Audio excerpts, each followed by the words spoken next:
Hello, my lovelies, and welcome back to the Ages of Chaos. It has been a little while, has it not? But there have been a few updates to the various myriad forces of chaos of late, largely as a result of the Psychic Awakening series.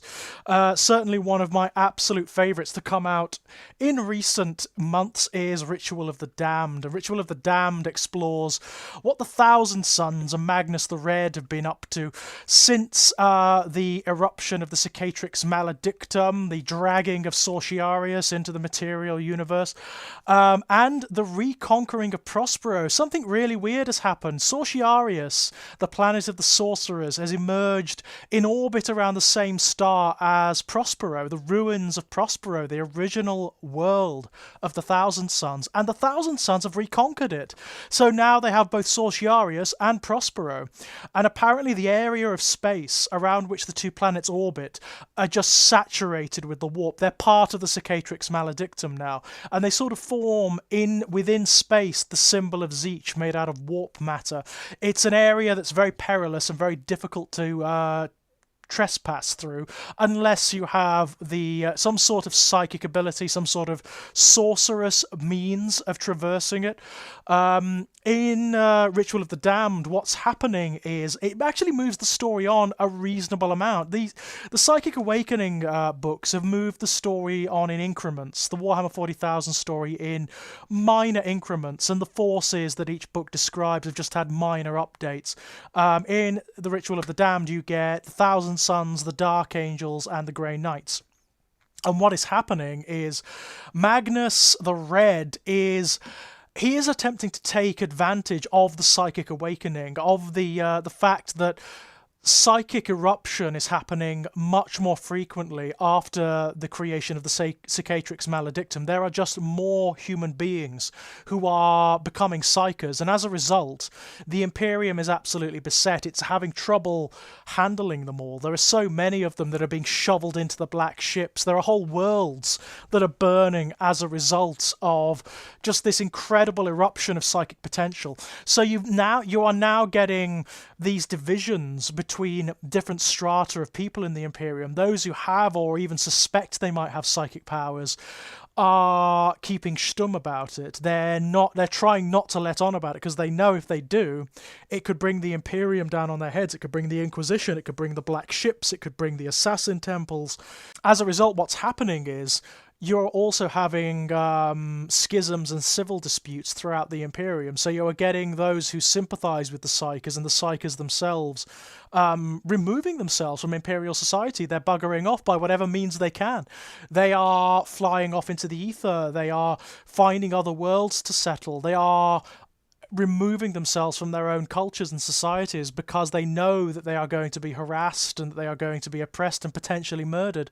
What Magnus has done, Magnus has seen an opportunity in the Psychic Awakening to build the very empire that he has always attempted to make. Since the very beginning, since his creation, Magnus the Red has always sought to elevate humanity. He's always wanted to create a situation where humanity's evolution is basically forced. He wants to drive humanity's evolution so that they come to a state whereby they can conquer the warp, whereby they can take advantage of the warp and use it to recreate reality around themselves in a way that not even the Emperor could have foreseen.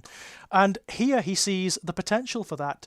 What's actually happening is what he's always prophesied would happen and what he's always wanted to happen, which is the evolution of humanity into a much more psychically attuned species.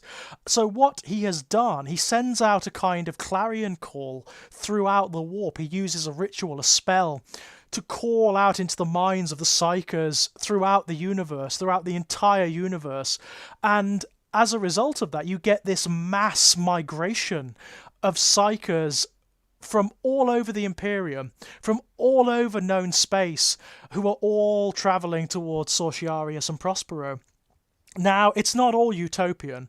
It's not all utopian. In order to foster this new state of being, there has to be a particular ritual, of course, and Magnus knows how to do it. So he is preparing his Legion of the Thousand Sons to enact a ritual that will expedite the psychic awakening even further, to the point whereby it will be cataclysmic. Forget the Cicatrix Maledictum, the entire universe will just rip open and become awash in warp energy, and only those who are psychers will effectively survive. So many of those who are going to Sortiarius won't survive. They will be used in the ritual, they will be sacrificed within the ritual, but many of them are aware of that. I mean, it's not... Magnus is not entirely malevolent. That's the interesting thing. He's painted that way by the Imperium, but he does genuinely want to foster this situation, and the book kind of takes pains to paint that. And if you look at the short stories that were released in the run-up to its release, it actually takes pains to point out that that is sincere. The Thousand Sons are not monsters. They do have some sympathy for the psychers of the Imperium, because of course they are akin. They are akin. They have been treated in the same way, by the Imperium. It's just that they also know that in this universe, there is a kind of ends justify the means situation going on, where the only way they're going to survive, or the only way they're going to see their interests made manifest, is through some degree of sacrifice. And so that's what they start to enact. Unfortunately for them, the Grey Knights also get wind of it. And of course, because the Grey Knights are psychers, they actually hear the call themselves, and they also start to notice this mass emigration that starts to happen from throughout the Imperium. So they and the Dark Angels will also end up... I can't quite remember how they end up in orbit around Sortiarius, but it's probably got something to do with the situation during the War of Fenris, where the Thousand Sons actually tricked the Dark Angels and ended up invading the Rock and letting Luther free. They're not pleased about that, so they're after a bit of payback.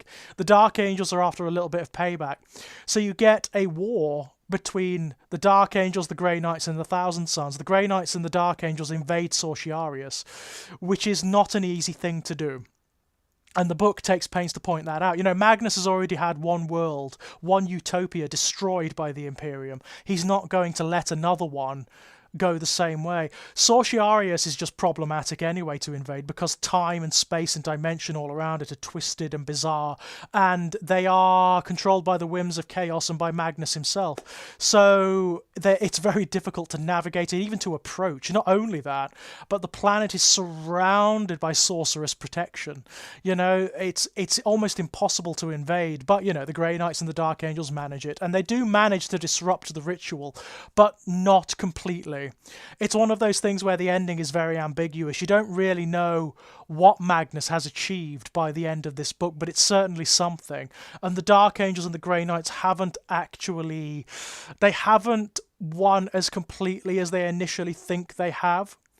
It's a very ambiguous one. Obviously, they've made it deliberately ambiguous so that there's no massive ramification for any particular army. It's not like players of any one army will have to restructure their entire force. But it's interesting because it shows how active the Thousand Sons are now within the Imperium, and how they are actually taking advantage of the situation to change the status quo.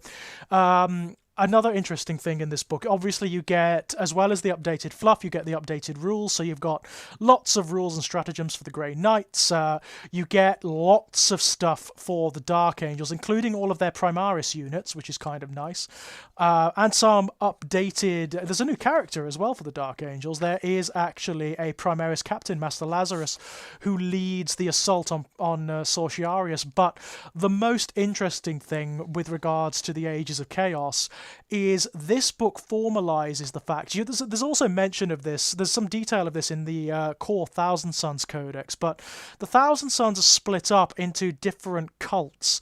There are 9 cults of Prospero, which are derived from 9 cults of Sortiarius, which are derived from the original cults of Prospero, all of which had different psychic specializations. Like in the original cults, the Corvidae were...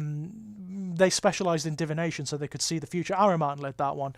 The 9 cults of the Thousand Sons of Sortiarius derive their aspects from the different characteristics of Tzeentch. So you've got the Cult of Prophecy, Cult of Time, Cult of Mutation, Cult of Scheming, Cult of Magic, Cult of Knowledge, Cult of Change, Cult of Duplicity, and the Cult of Mutation. And the different cults are all represented here. you can now dedicate each Thousand Sun detachment in your army to one of the different cults, and that gives them access to a unique psychic power, a warlord trait, and an artifact. And they're very good. There's some that are infinitely better than the others, but they are all generally very, very useful indeed. All of the psychic powers are great, very characterful, and some of the warlord traits and the sorceress arcana, the relics basically that you can take, are out of this world. My personal favourites are the Cult of Magic. There's a psychic power called Astral Blast in that, which is it's arguably one of the most destructive psychic powers in the game. And they have a warlord trait called Devastating Sorcery, which allows you to, any psychic power which inflicts mortal wounds, it allows you to inflict more each time, which is really bloody good. I also really like the Cult of Scheming is lots of fun. The Cult of Scheming has got some very nasty tricks. There's a lot of like shenanigans with the cults, I find, in terms of strategy and tactics that you can pull. And some of them, there are some combinations here that are really nasty. Really, really, really nasty. It elevates the Thousand Suns a little bit and updates them very nicely. It's a really, really nice update. It's a good book. It's a really good book. It's very nice to see through the Psychic Awakening books the way that they are actually trying to move the narrative forward a bit, rather than just have it sit stagnantly. They are really trying to give everything a shot in the arm, to make it interesting, to keep it moving, to keep it fresh and fluid. I really, really appreciate that. And now, of course, we've got the eruption of Ninth Ed, which will move the armies on even further. I've no doubt that at some point we'll see a Thousand Suns codex for Ninth Ed. It won't be for ages and ages and ages, but I'm sure we will at some point, and that will hopefully introduce new units and new stuff, new psychic powers, all of that stuff. But until then, it's very, very nice to have a little bit of an update.